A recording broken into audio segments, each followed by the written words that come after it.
Welcome to today's video, brought to you by frustration, that heady mix in this never-ending glass of life events that leaves us wondering, do we stick with it or do we abandon ship?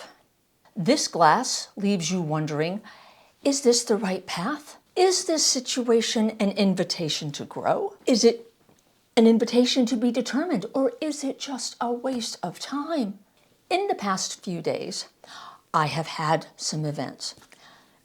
A sourdough loaf that looked like a deflated football. I know it's not big in the scope of life, but whatever. These are things that frustrate us, right? That's what we're talking about.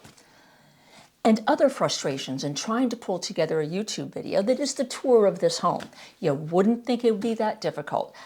So as I started to ponder this, I thought about life's dashboard, right? There are 5 gauges that answer this question. Stick with it or let it go. We're all on a journey to self-discovery here, right? As soon as you come out of the womb, you're learning all sorts of things about yourself, about your power in this world. This self-discovery process can be psychological, it could be physical, and it can be spiritual as well. Believe me, I've had my conversations with the divine over these recent frustrations. Some of them were a little tense on my behalf. But as I thought about it, I thought about these 5 gauges on the dashboard of life that let us know whether to keep the foot on the gas or put the foot on the brake. Gauge number 1 is about acceptance. Acceptance of who we are. Acceptance of the things around us. Acceptance of the things that people are pushing at us to help us realize what our boundaries are. Is there an anxiety under here about accepting a limitation that I have? So I'm doing something else because I'm afraid to confront that limitation. I'm doing YouTube videos now, right? I've done deep dives into how to do YouTube videos and how to structure them and all that stuff, right? But am I doing those because I'm afraid to complete the novel series that I'm writing? That's my personal situation. You may have one similar to that. That you do one thing because you don't want to do the other. It's not that I don't want to write the novel series. I do. I've written it 3 times in the first person, but that was wrong. And then I get this strong idea to do YouTube. It was a push. I'm listening to it, but I doubt it every day because I mess up so much in it. Is this frustration that I'm feeling in doing YouTube because I won't accept that I can't write the novel and I'm working that anxiety into doing YouTube instead? I don't think that's the gauge I'm messing with on this particular thing. I think I am meant to write the novel series. I got it all lined up. I've got plotted, all that stuff. But I know I'm supposed to do YouTube because I'm supposed to learn some things from this and work through the frustrations of talking to a camera and thinking other people are probably thinking I'm absolutely nuts. And knowing that like 2 people make it first the past 5 seconds of my videos, and then they abandon halfway in, right? But I'm still doing it. Acceptance isn't the one that I'm working on in that particular instance. I have to accept the fear of the unexplored path of YouTube. I don't know where this is leading. I know I'm giving it a year to do this stuff, but I have to accept the anxiety and work through it.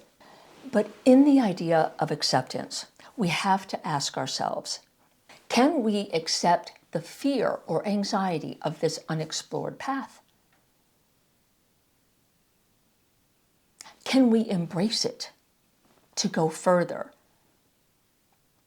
Because there's something here that we need to learn, that we need to accept about ourselves. Accept my fear of talking to a lens. Accept my fear of sharing my ideas with other people.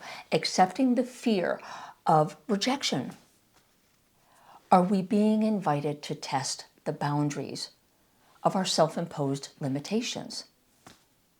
Acceptance. The second gauge is validation. Are we doing this task, having this relationship, whatever, for validation? That we can do something well, For me, it's the novel series. Am I writing it for validation that I can write a novel that other people will enjoy? Or am I writing the novel for validation of a story that I feel driven to tell? I'm not validated anymore, nor do I seek the validation, I should say, of having it published. I don't care if it's published. What I care about is that I write the series, that I explore each of these characters and their stories, that I am led on that journey. I'm not looking for external validation on this. It would be nice, but what doing the YouTube thing has taught me, acceptance, is that I don't need that validation. And that allows me to write the novel series from a different place. Another example would be school and going to university or going to college. You go to get a law degree.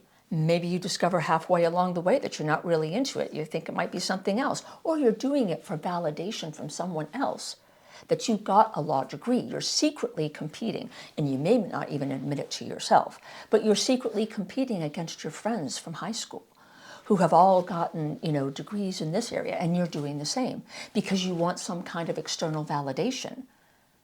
And you think that's going to come. But that kind of validation is very short-lived. Life is short. Do what you love. When I'm facing issues of validation, a lot of the internal chatter is around anger.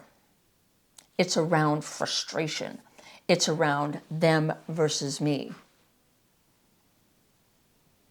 And so if you're doing a task in a relationship where there's a lot of that chatter, you can ask yourself, in the name of validation, do I keep the foot on the pedal for the gas, or do I brake?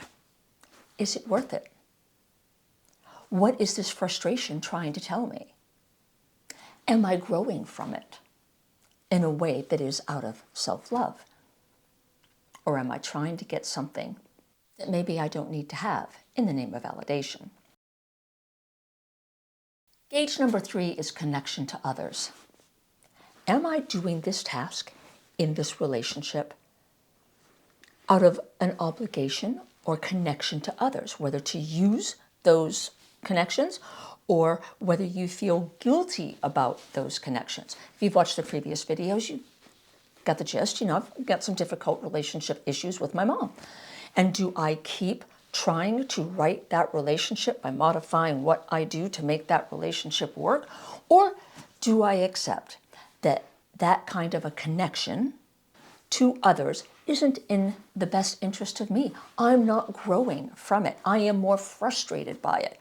And no matter how much I put into it, I am not going to change the other person, nor are they going to change me. So what is the value of the relationship?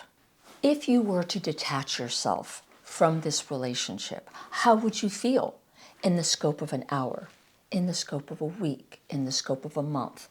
Try detaching yourself from the relationship. You may just discover that you were involved in your own addictive behaviors of manipulating them or being manipulated by them, of changing who you are and not for the better to have that relationship with them.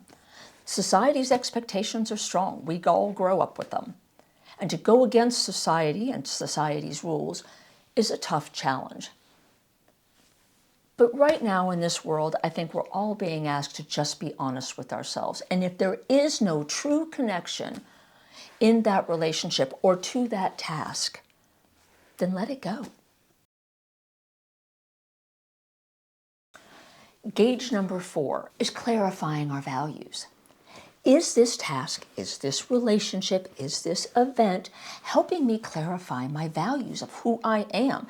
It's okay to have some frustration and some opposition when you're in a tough situation, but is it clarifying who you are?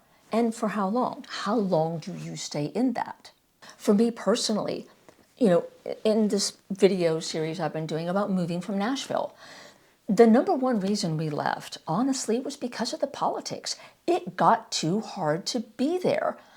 On my husband's word, it just felt toxic. There are others there who are staying in the fight.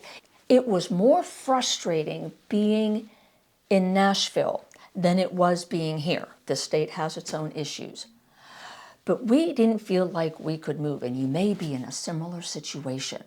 Maybe it's not being in a physical location. Maybe it is being in a relationship. Maybe it's being at a certain job. And you can't see the horizon yet, but something else is out there. But you got to close a door to realize that another one opens. You know, there are some people who do the van life thing. I love to watch those people who just live in vans. Very simple life. That kind of life isn't me, but I enjoy watching it in others. So what would I be proving to myself to delve into van life? In that situation of staying in Nashville, there was a lot of internal sputtering that would go on about, God, why is it that way? Why can't they see it this way? Why must it be this way? How can we fix gerrymandering? They are doing it, and okay, they are doing the gerrymandering, but whatever. There's a lot of us versus them. There's some judgment there too. Ultimately, you have to say, what am I proving to myself by doing this? By staying in this relationship, by staying in this location, by continuing to try to make sourdough bread? What am I proving to myself? I'm still asking myself that one on sourdough. This weekend with the sourdough really got me. Obviously, I'm here doing a talk about it. If we're staying in whatever, making sourdough, doing a YouTube video, whatever, moving, if you're staying in it to justify your values, maybe that's the wrong motive.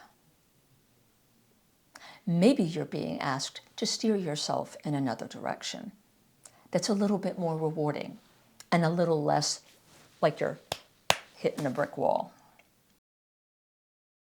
Gauge number 5, awareness. We are here to grow awareness, right? You're born and you become aware of your surroundings. You become aware that you're hungry. You become aware that you can talk, that you need to talk to be able to get things done, that you have a family, all that stuff. Awareness. All these life experiences are here to help shape us in understanding who we are, where our power lies, what's important to us, where our boundaries lack securing, and where we need to secure those boundaries. We're not here to take from others. We're not here to prove ourselves more powerful than others. It's about understanding how powerful we are. Yes, we use other to realize that. But once you start trying to control someone else, it's off game. You need to pull back a little bit. In awareness, you have to ask yourself, is this thing that I'm doing, a relationship, sourdough, moving, whatever, in my greatest good to expand my abilities, to expand my knowledge, my emotional perspective on life, my beliefs? Is it expanding my ability to grow love of myself first and then others? We can come up against conflict. Got lots of that in my history.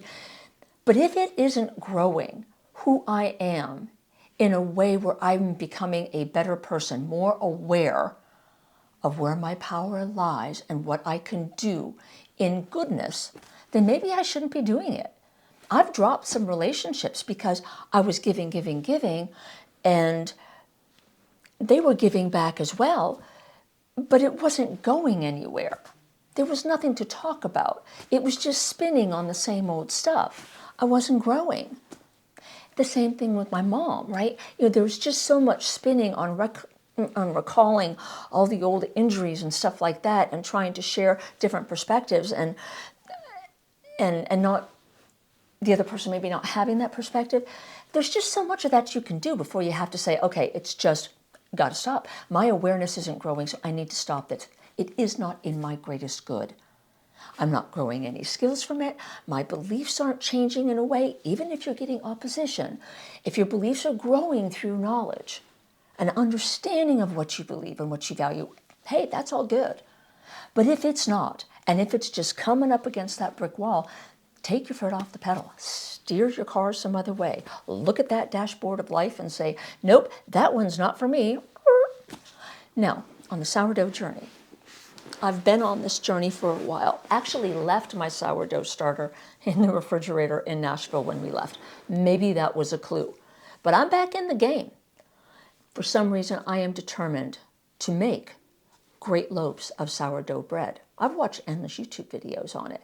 There is something in this for me, and I discovered that this weekend. It's listening to my internal voice, not honoring all of the YouTube videos of what's worked for everyone else, but to listen to my internal, I don't know, I'm thinking of a histogram. It's not a histogram, but you know, those levers that go up and down. It's teaching me to listen to myself, to not rely on others' explanations of the perfect fermentation, but to feel the dough and know it for myself, to get out of my head and into my heart. Life is too short to spend our experiences on things that aren't helping us be a better person, that aren't growing love of ourselves and of others. And I'm not talking like all rose-colored glasses love. I understand as soon as we're born, life is conflict, all right? But it's good conflict in the name of us becoming better human beings, in us expanding our awareness. These 5 gauges on the dashboard of life, letting us know whether to stop or whether to keep on going, help us in that self-discovery process. And these gauges are what I'm going to keep looking at as I continue on this YouTube journey with like 0 views and a lot of time spent learning how to do all this stuff, whatever, making sourdough, almost an equal amount of time, and also writing a novel series, something that is deep in my heart still. But I do question, is all this stuff just a distraction? Or is it divine? These 5 gauges are going to help me decide, and maybe they can help you too. The house tour video, by the way, is not going to feature me walking through the house and talking about it. Got a firm no on that one. Took the foot off the pedal. We're doing the house tour in a different way, and hopefully that's the next video you'll see. We'll see you next time.